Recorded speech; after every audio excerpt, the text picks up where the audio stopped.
Oh man, I just started this recording and I just realized why why my mic was so quiet in my last recording. I was using my webcam mic. I mean, really, it's why the quality was off, it's why it was so quiet. I mean, that must have been what was happening beforehand, well, okay, maybe. Either way, hello everybody. This is another, Bajorne talk. Today I have a pretty heated topic. Something that came into my mind off of a random reel while I was doom scrolling. And, it was a little fun fact, to me at least. It's not really anything too significant to me. It's significant in that I didn't know before, but it doesn't mean much past that to me. But essentially what the video is the infrared image. They took they took an infrared image of a human egg being fertilized, and it apparently releases a flash of light when it's fertilized, called the zinc spark, because a burst of zinc atoms that sparks, and like that marks the exact moment life begins. Now the wording of that is going to give a lot of people a lot of different meaning, and some people are going to be like, some people will know what this will mean to other people who have an opposing perspective on abortion, and that is why they will reject this information, because it will not help their worldview be accepted. And to me, it's not really what matters.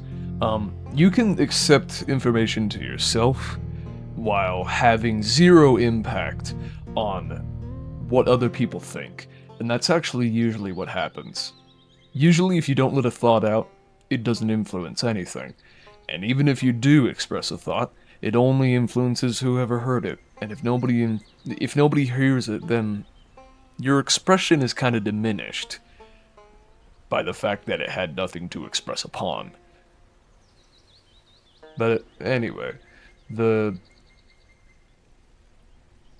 video got commented on, and like any other thing about birth and eggs being fertilized, it all got radicalized in like a couple years ago into being like, and God said let there be light, insert scripture citation here.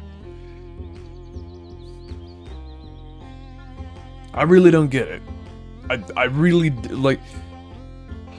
Okay, here's the thing. You have to be so detached from so many different positions to understand my perspective and to release yourself from everything that everybody thinks this means, because nobody, this does not mean anything. This does not mean what anyone thinks it does. And I wish I could enjoy this without being toned down contrast to everyone else. All I see is a fun fact that there's a little spark of life when life does begin. I believe that life begins there. You want to know why? Because it does. Like, egg fertilization is literally the point where life begins. But then, other people are seeing an interpretation of God, or a proof of conception, or a proof of life. And while there is life there, it bewilders me that people can conflate the small start of life with the meaningful human that gave it any meaning in the first place. Those are two different states with completely different values. And all the while, no one is going to agree with that perspective, at least I don't think. I feel like I'm saying that, and then, in retrospect, I'm gonna be reading, I have like a small panic in like in my mind that like, oh, so many people are gonna see this, so many more people than I ever anticipated, and then I'm gonna want to correct my speech. But honestly, even if that does happen, I'm not gonna take back anything I say here. Now, everyone usually either picks, like you have to have so much predisposition to rejecting all the other popular perspectives. You have to have a lot of like, I don't want this, I don't want that, I don't want either of these sides. I want what I can find factually. And usually everyone either picks, well, you're not really killing a baby, or you're murdering. Like you're actually murdering a baby there. Like that's a human baby right there. Fetus in Latin means little human being. Actually, nobody found that definition. Nobody did. And then you have some people who say like, really, it depends on the stage of growth, while still being a Christian, and like it really doesn't matter what stage of growth they're at if you're always going to believe that it should be continued. Like nobody really is actually engaged with the factuality. Everybody got too involved in their values to realize that it was nuanced. And it was never their values, it was never their perspective, and they haven't formed an original thought since abortion became a hot topic. And everybody got their small education for a big fat opinion that meant nothing.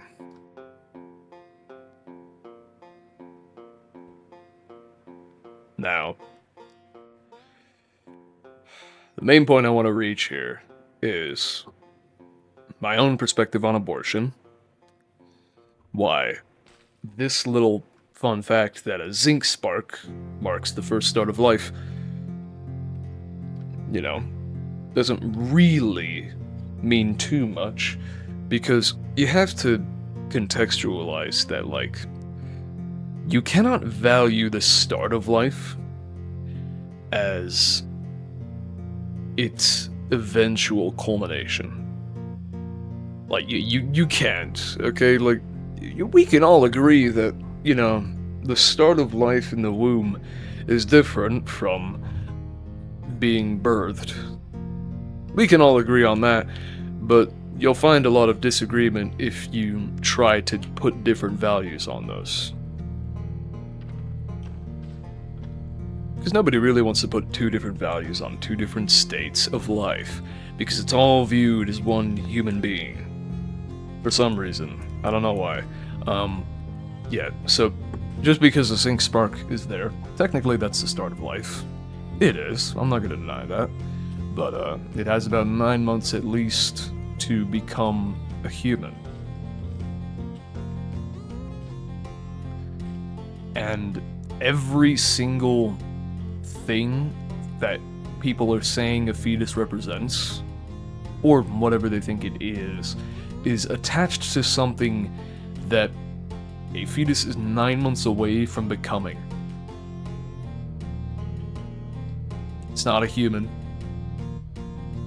If you look at a human baby, that's out of the womb. Every single thing that we can see with our own eyes, every single definition we learn, everything we learn growing up, is in a context that we only reached because we were born. And that in itself is amazing.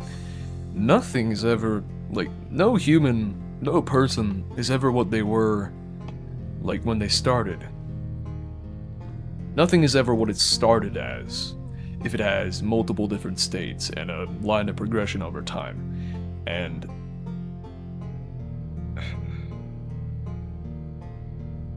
I feel like people are not gonna really take that well, because nobody wants to move past the emotional value, because they see how far that could go if they just say, like, oh, well, it's not really a child. I mean, like, it's not really a human being yet, so, like, why not kill it? I'm not saying that. I'm not saying that. One of the most core human values ever, since the dawn of consciousness itself, is potential. Potential rules almost every single part of human life and the way we build the world we live in today. Potential has so much emotion staked into it because we hate it when we lose it, and we love it when it's fulfilled. And I'm not saying that every single baby should be, like, by the mother's whim, aborted, but that's actually kind of exactly what determines abortion. It's the woman's choice. It's the birthing person's choice, if you want me to be more like inclusive, I guess.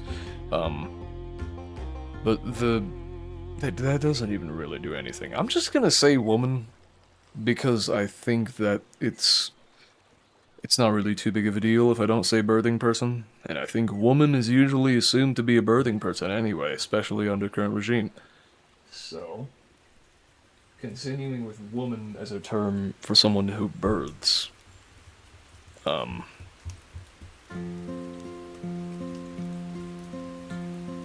I don't think people can really remove their emotion from something with so much potential, and that's fair. But I don't want them to remove their emotion. I just want them to look past it. I just want them to, kind of try to see how emotion isn't really helping us here. It's not to say we should remove it. I'm not telling you to stop feeling it. I'm telling you to stop making it apply to the situation. Stop letting it dictate your decisions. But that's a really hard thing. So, I would say that emotion is, it's really tough to be emotional, especially right now, where your emotions get exploited to make yourself have a worldview that aligns with your emotions, but that doesn't actually align with values. It doesn't align with ideals. Ideals and values come from emotion in tandem with knowledge and intelligence, not inherently emotion alone. But that's what media kind of does. It pushes a bunch of opinions and values and ideals onto you through a means that is only about, that only uses the emotion to convince you. It doesn't actually display the factuality that is needed to be in tandem with your emotions. Because usually values are formed out of facts that we feel good about. It's just an in tandem kind of thing. It's duality. Need one to have the other. So, we can't really get people to have good values around abortion and remain factual without having the emotion there, unfortunately. We also can't convince people to remove the emotion from the action they take or the vote they put in. So, tough win there, too. Tough crowd. But I propose that, if a woman wants an abortion, she should get it. If some hyper unrealistic woman who, gets, intercourse every day and gets abortions every other weekend and takes the Plan B pill as often as she wants, I mean, that's kind of just the life that she lives. And the man she's doing it with is equally as much of a slut. So, if we're just going to take a realistic example, the most common would be a victim of assault or a victim of rape who has gone into an abortion clinic, a section of a hospital, or just an abortion clinic on the street, who knows. They go through the procedural options, what options of procedure they have, which one they want to take. They pick the one they want based on an informed decision. And that's that. Because the other option is to go through so much literal labor for 9 months in a world where she can't just go back to a household, and there would need to be multiple people to pick up the slack that would have been left by her, hopefully not being at her job. I'd imagine that, being an employed worker and being like 40 hours a week while maintaining a pregnancy can't be good for the baby. And despite all that, some people genuinely just want that. And if you didn't get a man who can pay for the food that you need while you're out of work and you can't pay for it, a man's not going to be feeling good about that. And usually that man has to be a man who values you enough to pay for that. And that usually means that you're a wife to him or you're a girlfriend to him. And, let's say eventually you get through all that pregnancy, get through all that puking, get through all those hard mornings on your legs and your back, the yoga to keep yourself trimmed, to keep yourself appealing to your friends. But hey, let's say you didn't even do that. You didn't even do the yoga. You took the least amount of effort route, which doesn't even really matter considering the amount of effort you're already in. And let's say eventually you carry the baby to term. Loses the baby, maybe goes through so much shock that they just can't live with it. But let's say it's successful, and it's not a baby with any disabilities. It's not a baby with anything that would kill it right after it's birthed. Not saying like missing a limb or something, it's not gonna die from that. And after all that, even then, that's a bit of a fantastical situation. There's gonna be other things that go wrong and go right along the way. The mom could smoke cigarettes, the mom could be completely clean, and either way, the baby can still pop out wrong. There's too much variables in the situation of pregnancy for somebody in today's capitalistic world of America to actually have a comfortable time doing it. No matter how right it goes, it's a financial toll. It's a life toll on your energy. It's literally a physical weight weighing down on you, weighing down on your back, weighing down on your legs. And I do not blame any woman for wanting to still have the intimate connection of sex with their partner without the unmanageable, in today's world, unmanageable consequence of pregnancy. Some people say oh, if you don't want to procreate, don't engage in procreative activities. Don't do that. But honestly, today's world is pretty sad, and I don't blame anybody for wanting to get that deep, intimate connection with their partner, more than just emotional, more than just romantic. It's a natural human thing. And, if you're ace, great, you don't have to necessarily engage with any of this. And even if you choose to, it doesn't invalidate you being ace.